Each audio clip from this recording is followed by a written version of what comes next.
Good morning, this is Vishal from ESSL Gujarat. काफ़ी सारे issues होते हैं एक्सेस कंट्रोल को आइडेंटिफाई करने में। बहुत से डीलर ऐसे होते हैं जिनको एक्सेस कंट्रोल के बारे में भी उतनी डीप नॉलेज नहीं है जितना होना चाहिए एक मार्केटिंग पैरामीटर के हिसाब से। तो आज मैं एक छोटा सा टॉपिक लेके आया हूँ, एक्सेस कंट्रोल के टाइप। एक्सेस कंट्रोल जब भी बात आती है ना तो लोग बहुत ज़्यादा कन्फ्यूज रहते हैं कि यार ये है क्या, कितने डोर के लिए होगा, सिंगल होगा, मल्टी होगा। तो सबसे पहले एक्सेस कंट्रोल टाइप देख लेते हैं। एक होता है स्टैंड एलोन, एक आपका आता है मल्टी डोर एक्सेस कंट्रोल। अब स्टैंड एलोन के भी दो टाइप्स होते हैं, एक आपका आता है विथ डेटा, एक आएगा आपका विदाउट डेटा। स्टैंड एलोन में स्टैंड एलोन क्या होता है कि जहाँ पे एक या दो डोर हो हम उसको स्टैंड एलोन बोलते हैं। या हो सकता है सिंगल डोर हो, या हो सकता है एक से अधिक यानी सिर्फ दो डोर हो। टू डोर के अंदर की चीज़ों को स्टैंड एलोन के श्रेणी में डालते हैं। जहाँ पे थ्री डोर या थ्री से अधिक डोर आएगा वो मल्टी डोर में जाएगा। तो हम अभी बात कर रहे हैं स्टैंड एलोन की, यानी एक या एक से अधिक डोर की बात कर रहे हैं। तो विथ डेटा में कैसे होगा? विथ डेटा में आप सबसे पहले फिंगर के साथ यदि जाते हो तो F22 plus F12, X990 plus F12, F18 plus F12, S990 plus KR500, UFS 302 plus KR500, KR503 या F12, SF100 plus KR500, SC405 plus KR500, magnum plus F12 या जुपिटर प्लस F12 या फिर मार्स प्लस KR500 या Pluto plus KR500। ये सारी devices जो आएंगी या तो फिंगरप्रिंट रीडर या कार्ड रीडर आप इसमें लगा सकते हो, जिससे आपको इन और आउट का दोनों डेटा मिल जाएगा। अब हम बात करते हैं without data.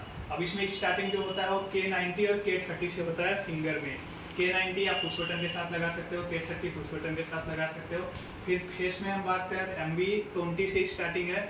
MB20, Uranus, MB160, silk bio, Neptune, mercury, फिर वेनस, ये सारे डिवाइस जो है एग्जिट बटन सपोर्ट करते हैं। इसमें आप किसी भी टाइप का कोई रीडर नहीं लगा सकते।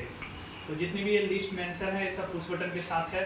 अब यदि आपके पास ऐसी कोई रिक्वायरमेंट आती है जहाँ पे बैक टू बैक डिवाइस लगाना है तो आप कोई सभी डिवाइस उठा सकते हो। MB160 plus MB160, MB20 plus MB20 या silk bio plus silk bio या फिर यूरेनस प्लस यूरेनस या वेनस प्लस वेनस या मरकरी प्लस मरकरी।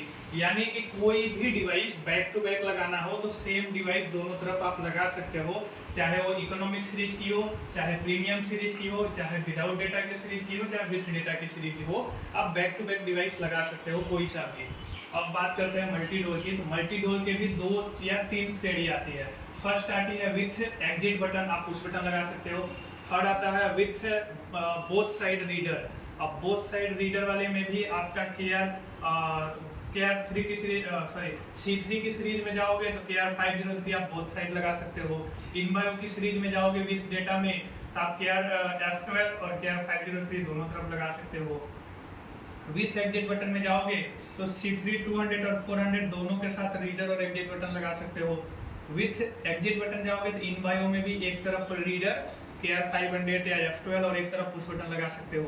अब आती है with RFID and finger. Multi door में दो आपके कंट्रोलर आते हैं, एक विथ RFID आएगा, एक विथ फिंगर आएगा। और विथ RFID में आपका C3 की सीरीज आ जाएगी, फिंगर में जाओगे तो आप इन बायो की सीरीज आ जाएगी। तो मल्टी डोर में टोटल 3 सेगमेंट होते हैं, with exit button, both side reader, with finger and with RFID।